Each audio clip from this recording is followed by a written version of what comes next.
Whether you're someone who designs learning, delivers learning, leads learning, or you are the learner, we're all engaged in the same process, learning.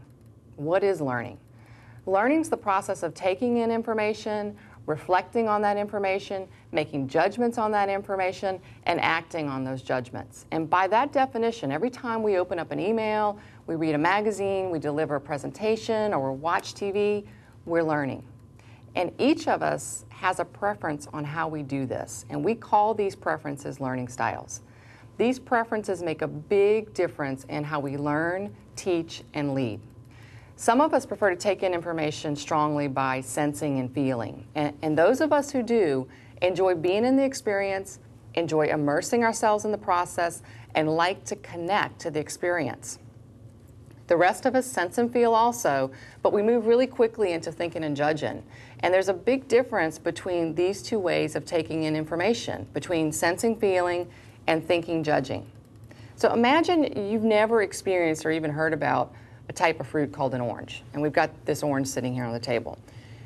If you're a strong sensor feeler type, you're going to smell the orange. You're going to pick it up, you're going to tear it apart, you're going to taste it. And after you spend a good bit of time in the experience of the orange, then you might be inspired to go do some research on oranges.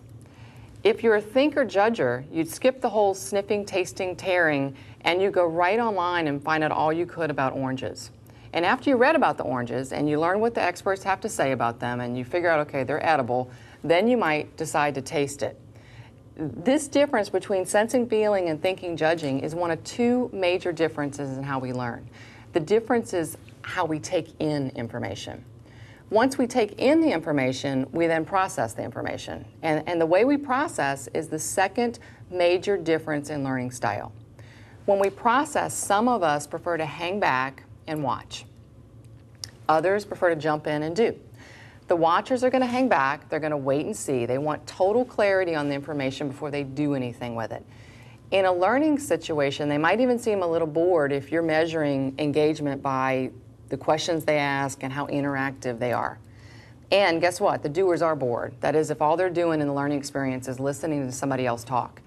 They want to process through activity. They want to get their hands in it. They want to jump in. They don't wait for all the directions. They like to figure it out as they go, and this is how they learn. So how do you like to learn? Do you like to take in information through your own experience or through researching what others have to say?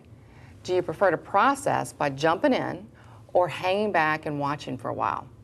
The answers to these questions are important to your success as both a learner and as a trainer. As a trainer, you have to recognize that your preferences for learning will impact how you train. And to design and deliver effective training for all learners, you have to stretch into styles of learning and training that you prefer less than your natural style.